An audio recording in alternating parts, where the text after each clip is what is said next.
आज हम पढ़ेंगे राजस्थान की मिट्टियाँ और मृदा। तो पहला क्वेश्चन, नई प्रणाली के तहत राजस्थान की अधिकांश मिट्टी क्रम से संबंधित है, 5, 10, 2 या 9। तो नई प्रणाली के अनुसार मिट्टी को 5 भागों में बांटा गया है। Question number 1, Rajasthan police constable 2020 के अंदर आए हुए। और 5 कौन सी है वो भी आपको मैं बता देता हूँ। देखो ना, एरिडिसोल, एल्फिसोल, इंसेप्टिसोल, वर्टिसोल और एंटीसोल्स। ठीक है। राजस्थान के किस प्रदेश में एंटीसोल समूह है की मृदा मिलती है? एंटीसोल पूर्वी, पश्चिमी, दक्षिण पूर्वी या दक्षिणी? तो एंटीसोल मृदा पाई जाती है पश्चिमी राजस्थान में। तो पश्चिमी राजस्थान, ठीक है ना। तो वो एंटीसोल मृदा पश्चिमी राजस्थान में पाई जाती है ना।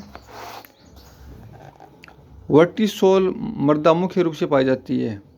वर्टिसोल झालावाड़, कोटा, बूंदी, बारा, चूरू, सीकर, झुंझुनू, नागौर, सिरोही, पाली, उदयपुर, चित्तौड़गढ़, जैसलमेर, बाड़मेर, बीकानेर, जोधपुर। तो इसका उत्तर हो जाएगा 1 नंबर, झालावाड़, कोटा, बूंदी, बारा जिलों में। और ये भी देखो, असिस्टेंट ऑफिसर में आया हुआ है, असिस्टेंट फायर ऑफिसर में आया हुआ है, कृषि पर्यवेक्षक में आया हुआ है। हड़ौती पठार की मिट्टी है कछारी, लाल, भूरी और मध्य काली। हड़ौती पठार की मिट्टी कैसी है? कैसी मिट्टी है? मध्यम काली मिट्टी है हड़ौती पठार, है ना। और ये मिट्टी कपास व धान की खेती के लिए की जाती है। मतलब धान की खेती बहुत ही अच्छी होती है जिसके अंदर कपास है ना। और ये राजस्थान के दक्षिण पूर्वी इलाकों में पाई जाती है। राजस्थान में जलोढ़ मृदा के बारे में कौन सा कथन सत्य नहीं है? सत्य नहीं है। तो इसका उत्तर हो जाएगा, यह मृदा राजस्थान के उत्तरी पूर्वी जिले में पाई जाती है, यह होगा। या इसका रंग हल्का भूरा लाल है, इसका गठन बलुई दोमट से है, यह एक उपजाऊ मृदा, या इस मृदा में नाइट्रोजन की पर्याप्त मात्रा होती है। कौन सा कथन सत्य नहीं है? तो इसका अंदर 4 नंबर सत्य नहीं है, क्योंकि इसके अंदर नाइट्रोजन की कमी पाई जाती है। व्याख्या के लिए टाइम नहीं है। राजस्थान के किन जिलों में लाल लोम मृदा पाई जाती है ना? तो उदयपुर, कोटा, भीलवाड़ा, अजमेर, बांसवाड़ा, डूंगरपुर व जयपुर, दौसा। तो लाल लोम मिट्टी कहाँ पाई जाती है? बांसवाड़ा, डूंगरपुर में। और इसे लेटराइट मिट्टी भी कहा जाता है ना। दक्षिणी राजस्थान के डूंगरपुर, बांसवाड़ा, उदयपुर, सिलंबुर, चित्तौड़गढ़ जिलों में कुछ भागों में पाई जाती है। लाल रंग युक्त इस मिट्टी के कण बारीक होने के कारण इसे लाल दोमट मिट्टी या लेटराइट मिट्टी भी कहा जाता है। तो लाल लोमा को हम लेटराइट मिट्टी भी कहा जाता है, जो डूंगरपुर, बांसवाड़ा के अंदर पाई जाती है। ग्रेनाइट निस्वशिष्ट चट्टानों के विखंडन से कौन सी मृदा का निर्माण होता है? ग्रेनाइट नाइस व शिष्ट चट्टानों से, काली, लाल पीली, दोमट या रेतीली? तो इसका उत्तर होगा उत्तर नंबर 2, लाल पीली मिट्टी। सारे क्वेश्चन कोई ना कोई एग्जाम में आए हुए हैं, तो इनको ध्यानपूर्वक हमें पढ़ना है। राजस्थान में लाल पीली मृदा के संबंध में निम्न में से कौन सा कथन सही है? यह मृदा शिष्ट व ग्रेनाइट व निस्व चट्टानों के विखंडन से बनी है।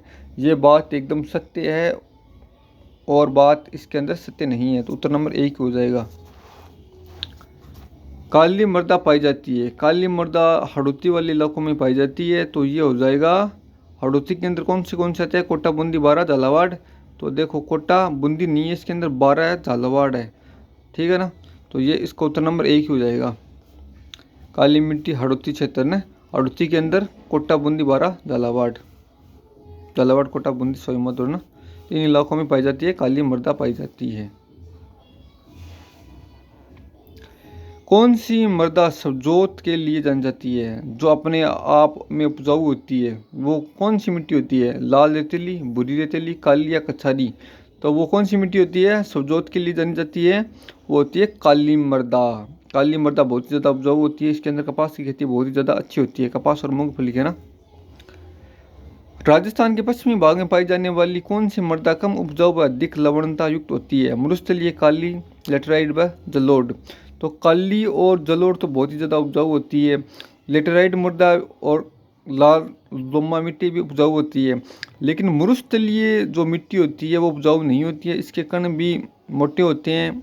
ठीक है ना, मरुस्थलीय मिट्टी।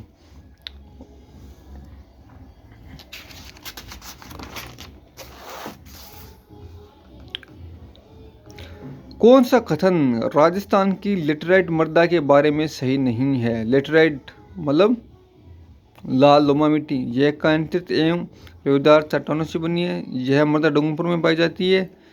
लोहे अंश की उपस्थिति के कारण यह लाल नजर आती है। इसमें पर्याप्त मात्रा में फास्फोरस होता है। तो देखो ये उपजाऊ नहीं होती है, थोड़ी कम उपजाऊ होती है। फास्फोरस नाइट्रोजन की कमी पाई जाती है, पर्याप्त मात्रा नहीं होगा, कमी पाई जाती है इसके अंदर। राजस्थान की कुब्बड़ पट्टी कहाँ है? कुब्बड़ पट्टी भरतपुर अलवर में है, कोटा बूंदी में है, बांसवाड़ा डूंगरपुर में या नागौर अजमेर में है। तो आपको तो पता ही होगा कि जहाँ के पानी में फ्लोरोसिस या फ्लोराइड की मात्रा अधिक होती है तो वो वहाँ पर हड्डियाँ टेढ़ी हो जाती हैं। तो कुब्बड़ पट्टी या बांका पट्टी के नाम से प्रसिद्ध है नागौर व अजमेर। खारा पानी होने के कारण दांत पीले हो जाते हैं, हड्डियाँ टेढ़ी हो जाती हैं, जिससे चलने में बहुत ज़्यादा परेशानी होती है। राजस्थान के निम्न बेसिनों में कहाँ अधिकतम बीहड़ भूमि पाई जाती है? अधिकतम बीहड़ भूमि चंबल, मध्य माही, ऊपरी बनास या लूनी। तो सबसे ज़्यादा बीहड़ भूमि पाई जाती है चंबल के अंदर। चंबल का जो क्षेत्र है, क्योंकि नदियाँ आती हैं चंबल बेसिन भी बीहड़ मिलते हैं। चंबल नदी की तरह मिट्टी के भारी कटाव के कारण प्रवाह क्षेत्र में बनी गहरी घाटियाँ व टिल्ले, ठीक है ना। चंबल नदी के विशाल बीहड़ या उत्खात स्थलाकृति इस प्रकार के अपरदन के उदाहरण है, ठीक है ना। जिप्सी फेरस मृदा पाई जाती है। जिप्सी फेरस मृदा पाई जाती है श्रीगंगानगर, भरतपुर, कोटा व बीकानेर। जिप्सी फेरस मृदा पाई जाती है, कहाँ पाई जाती है? उत्तर नंबर होगा बीकानेर। कृषि विभाग राजस्थान के मृदा वर्गीकरण के अनुसार रवीता मृदा पाई जाती है। रवीता या रवीना मृदा पाई जाती है, कहाँ पाई जाती है? तो ये पाई जाती है गंगानगर के अंदर। गंगानगर के अंदर। वीडियो कैसा लगा आप कमेंट में बता सकते हैं। और भारत माता की जय, हिंदुस्तान जिंदाबाद। चैनल को सब्सक्राइब कीजिएगा।